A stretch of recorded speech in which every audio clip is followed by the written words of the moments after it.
So with me now we have Karen Andersen, better known as the Danish pop star Mu. And I guess some of you may know her for her hits with Major Lazer, like Lean On, or her hits that she's done on her own with Final Song, Kamikaze, and her latest single, Drum.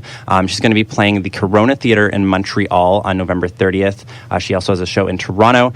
And something, I guess, to start things off, I know I hate to ask you a question like this, but I'm sure I know you do get it a lot. But for people that aren't sure how to pronounce the O in your name, and I'm sure you were predicting that I was going to say this when I started this up. How do you pronounce it? Yeah. I mean, in Danish, you'll just say Mø. But I mean, I know for a fact that it's almost 100% impossible to say it if you're not a Danish person. Mm-hmm. So Mo is 100% fine. Mo or Mø or whatever. Like, it's all good. But the correct Danish is Mø. No, okay. Mo is fine. Just say Mo. It's all good. Cool. Yeah. So I guess going off of that to get to the real meat, I just want to let our audience know to try and give it as hard of a college try on this pronunciation as possible. But yeah. So. Talking about these shows, I know this is kind of like a sour note to start on, but it does have like a light of hope in certain respects. You have to cancel a handful of shows coming up to work on your next. Postpone. To postpone. Actually, that's the important point there. To cancel a couple shows to work on your next record. Can you tell us about this? And I guess why you thought you'd originally be able to do the shows. I just remember seeing this come up on your newsfeed very recently. Yeah. No, I mean, it's one of those things, like, when you book a tour or you plan a tour, it's like always like almost like half a year before the tour. And I really thought that I would be fine and like, oh yeah, I'll have plenty of time to finish the record while I'm on tour and blah, blah, blah. But then, a month ago, and when I was like, okay, so all these days where I thought I was going to be in the studio just ended up being filled with promo and all these things that I had to do. And I was just like, I mean, I'm not going to ever finish the record if I don't, bite the sour apple and just, postpone some things, because obviously essentially it's so important that I have new music ready on, and I feel like I've been pushing it for so long and I really want to have something new to present to my fans and to my audience. So I thought that the less painful thing I could do was to postpone half of the tour and then come back in March. Mm-hmm. And exactly, and those fans that are having their shows postponed get the new music, so there is a double upside. They'll get new music. There's a silver lining for them. They'll get a little extra thing. Exactly.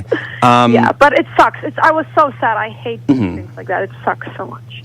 And I guess you're going into record this album, so you might not have a total details on this, but should we be expecting the album sometime in the new year? I mean, again, like, one thing is like finishing up the songs, but then there's mix and like all these things. But yes, I mean, it's gonna come out early next year. That's the plan. And and it's really good that I have these 10 days now to like just write and finish up some things, because that'll get me closer to a point where I'm ready to just. Mm-hmm. And I guess something I wanted to know, I only have like a couple questions because I know you probably don't want to say everything about the new album yet because it's not out yet. But are all the, I guess, because you've released, I believe I think I might be mixing in some of your collaborations, but I think Kamikaze was the first single you put out after No Mythologies to Follow. Are all the singles That's correct, yeah. Are all the singles that you released, I guess, would it be Drum, Kamikaze, and Final Song, I think, are the only ones that are just you. But are those all going to be on the new album? Yeah. Okay, interesting. I mean, the thing is, I'm not 100% sure, because it depends on which other songs also is going in there, because I really want the album to fit together and to tell a story. I think they'll all end up the album. Because they're the singles, and I love them, but But I can't promise you 100%. But we'll see. I think there's a good chance. Cool. And I guess my other question, going off of that, considering Kamikaze, if it does end up on the album, has been out for quite a while now. That one will definitely end up. Yeah. Okay. Yeah. I guess I love that song. I love it too. Sorry, is it okay to say that about your own song? Maybe. Oh yeah, no. It's. I mean, you should be writing songs that you should be writing songs as an artist that you like. So it's good that you like your own songs. You shouldn't hate what you're playing. Going off of that, I wanted to know. I guess considering how Kamikaze is a song that's been out for a while. How long have you been writing this album? Has it been kind of in a writing process since No Mythologies to Follow? Yeah, more or less. Actually, like almost even before No Mythologies to Follow was 100% done. I've been working on songs like for the second album. And one of the songs right now that I have in the making that's, I think, definitely is going to go on the album is actually a song, I should say, that I did like just after No Mythologies to Follow came out. So it's like, again, like always with albums, it's like a sum up of what happened since No Mythologies to Follow. And the thoughts that I've, been having. Interesting. So I guess going off of that, I'll leave some of the other new album questions to wait till the album's out. But something I wanted to ask you is you've done something that I don't really think I've seen any modern artists do, let alone in the pop genre. And you have a zine that you give out at your shows and you promote with your fans. Yeah. And this is something that I mean, it's become its own kind of subculture. But I never would have thought of like a pop artist doing something like this. I know you do actually have punk roots, and I'm going to get to that later. But this is very much born out of the punk scene. So I guess my question is, what inspired you to start doing this zine with this work from your fans and everything like that? What inspired you to go about that?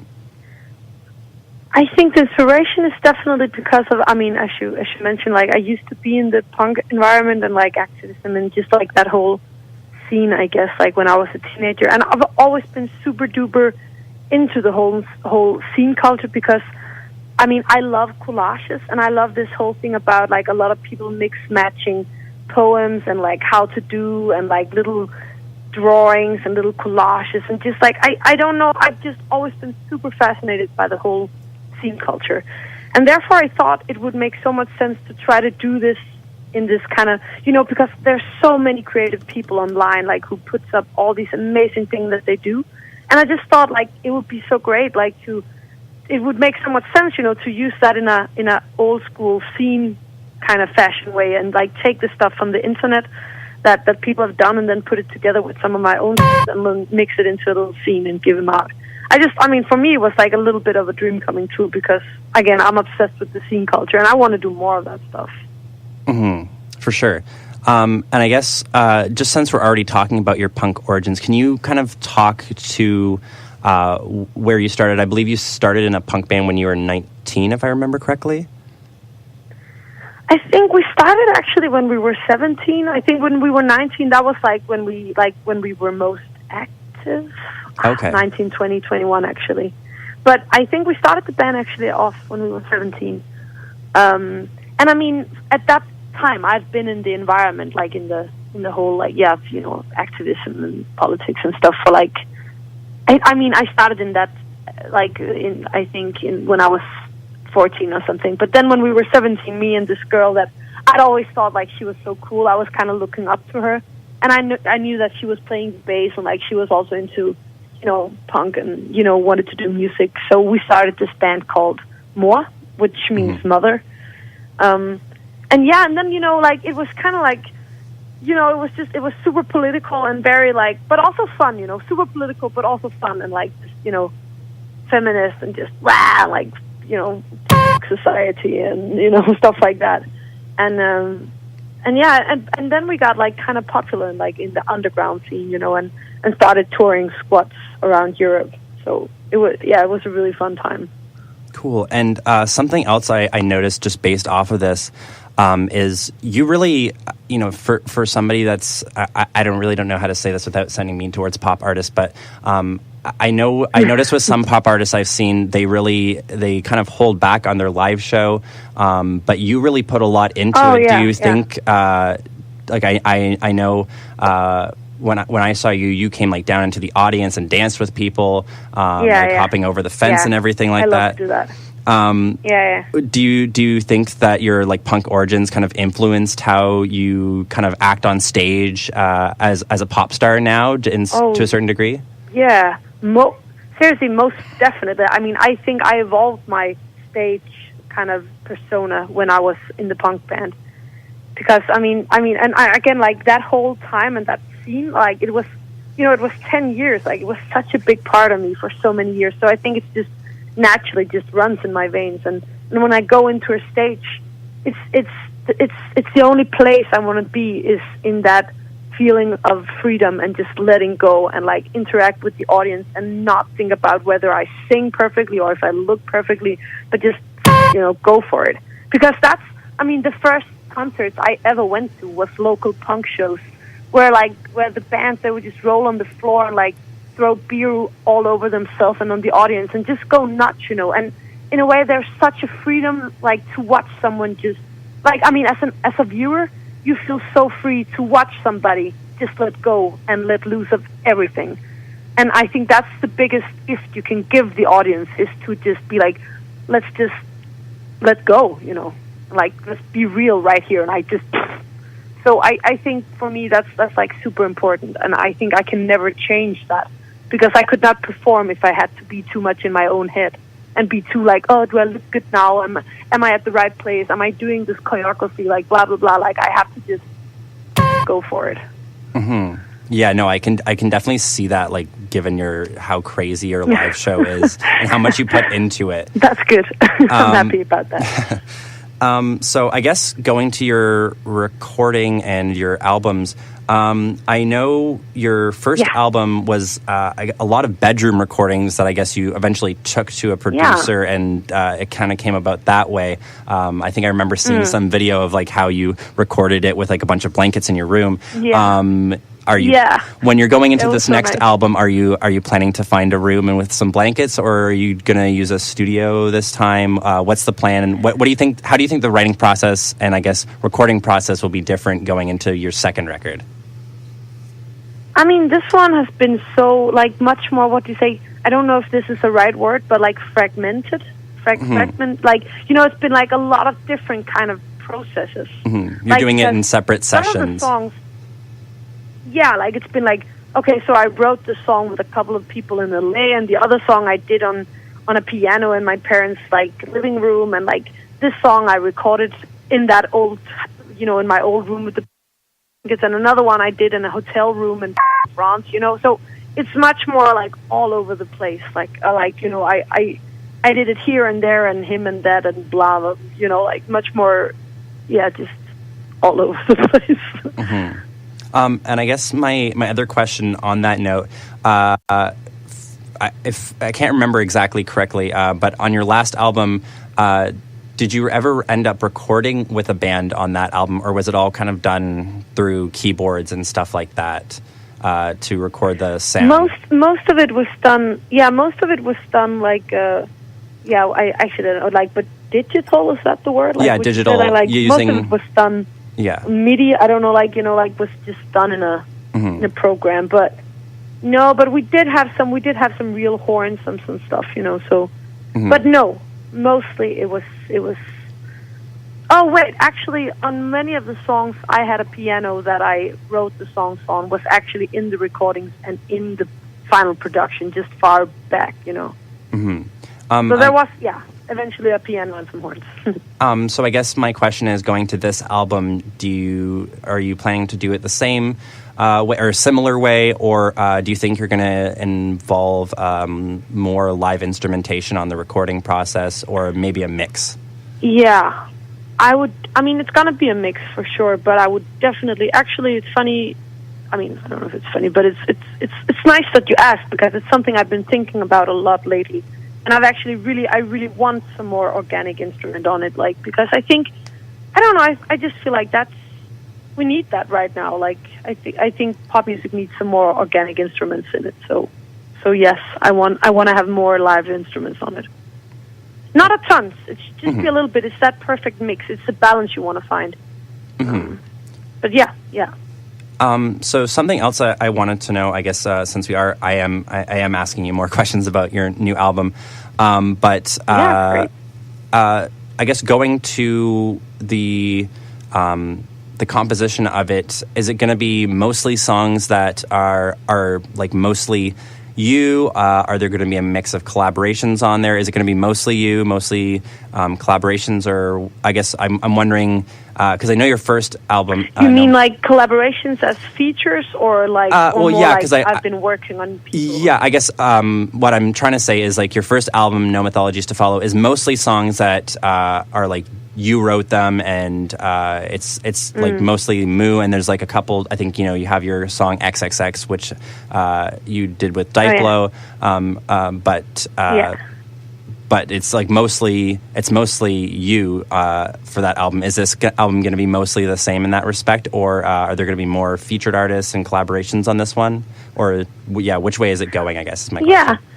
No, I think with this one, I think because there is going to be songs that is just entirely like written by me. But I think for this one, I've been in a lot of like sessions, like to try to find some people you really like working with that can help like bring out something new in you, because you need also inspiration, and you need sometimes to learn some new things. I mean, it's so hard to say in the end of the day what's best, like what's a good song, what's a good album. And I mean, for me, that's something that's super personal, but at the same time, I appreciate when the artists that I love also try out new things and like try to just see what they can be capable of. And I think I've been trying to really find some people that I'd like to work with that's, how do you say, like, see me as the person I am, but also the artist that I am, and then try to kind of like just help me,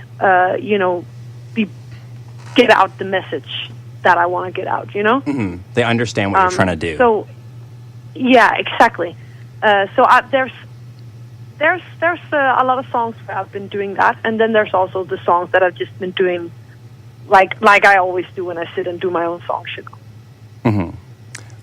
So I guess, and I think my goal is to have that perfect balance, because I want it to be super personal, but I don't want to make the same record. It's very important for me to move ahead at the same time. You want to evolve as an artist at the same time.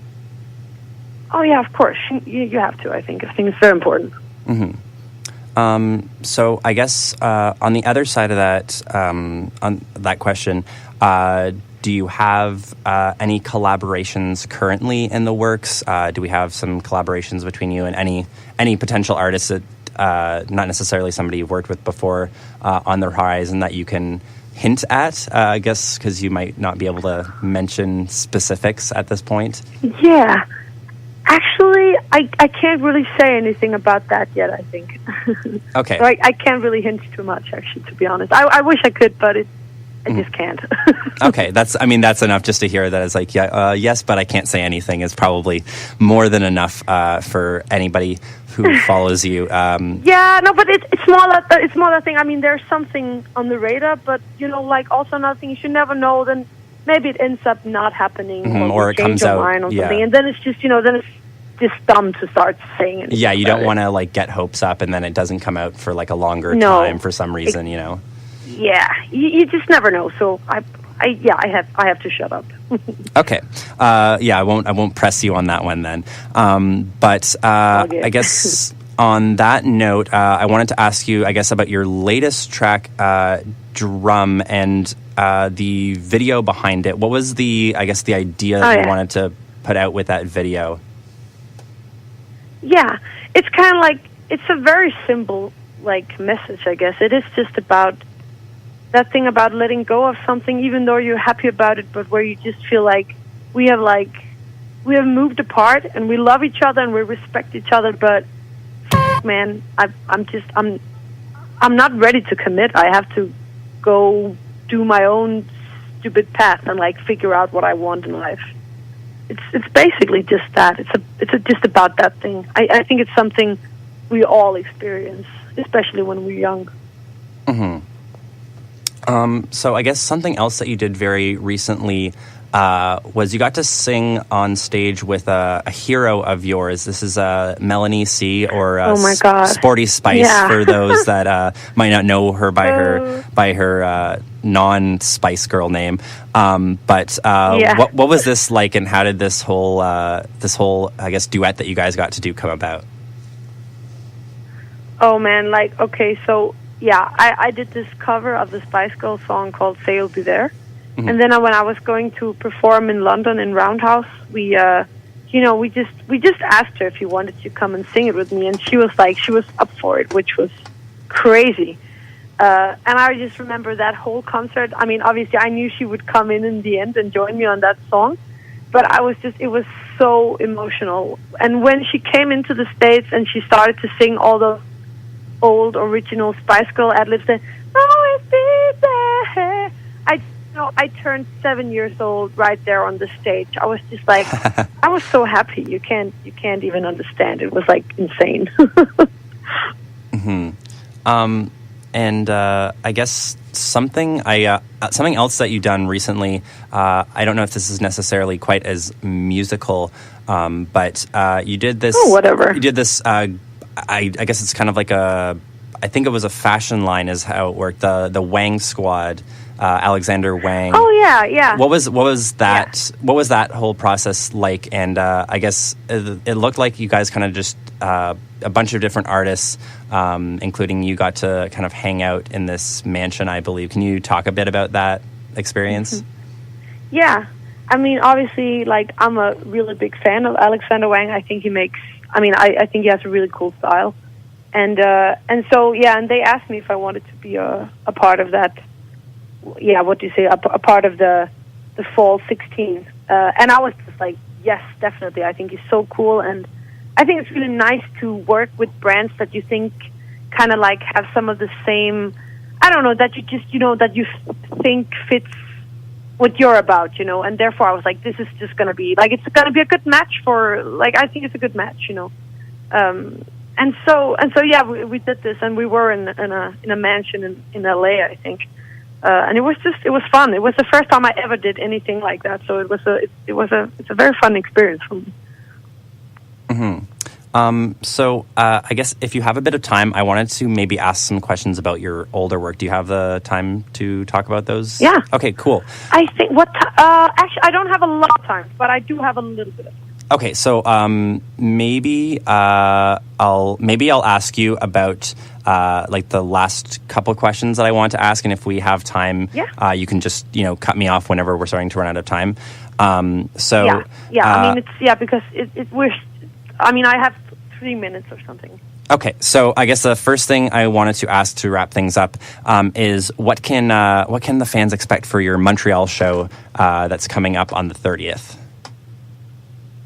I mean, they can expect for me to be 100% myself and to give everything that I have in my lungs and my body. That's for sure. And then, I mean, I'm excited to play a club show in Montreal because it's been, I think, 2 years since I played my own show there. So I'm super excited about that. Is that that's it. Is that the last show of the tour before you go back to record as well? No, it's not. No, I'm going to, let me see, Toronto, Montreal. Yeah, then I'll go to Boston after that. Okay. New York and Washington and Philadelphia. Yeah, so okay. It's not. Yeah. And I guess my last question, because if time runs out, is there anything else on the horizon besides your new album? Anything coming up in terms of a live performance or something that you're particularly excited for before? Besides your new album, anything like that, or anything like that? Any sort of? I mean, right now I think I'm just super excited about finishing new music and to release new music also, hopefully pretty soon. And then, yeah, I mean, I'll go to Australia and I'm excited about that as well. And then also I have some songs coming up that's a bit more political, which I think we really need right now, with the world that's going so crazy right now. So I'm also excited to get a little bit into that some more. Mm-hmm. definitely. I guess if you probably only have like a minute left now, so. Yeah. So okay. So I think if you only have a minute left, I won't dive into some like earlier stuff questions. So thank you once again. Okay. Yeah. Thank you once again, Karen. Yeah. Thank you. Thanks for having me. for coming on, and I look forward to seeing your show. I'm definitely going to be picking up your album. It's like because of the double LP and where it's from, it's impossible to get a copy here for less than I think $40 or something like that. So I'm definitely going to pick it up when I'm at your. Oh. It's crazy, but I'm gonna pick it up That's when awesome. I'm gonna pick it up when I come to the show. So I look forward to seeing your show. That's great. I'll see you there then. Yeah, perfect. I will. I'll see you there. I'm wearing glasses. I'll figure it out. But yeah. So come to I'll be at the merch stand. Okay, cool. So I guess I will see you there. And thanks again for coming on. Awesome.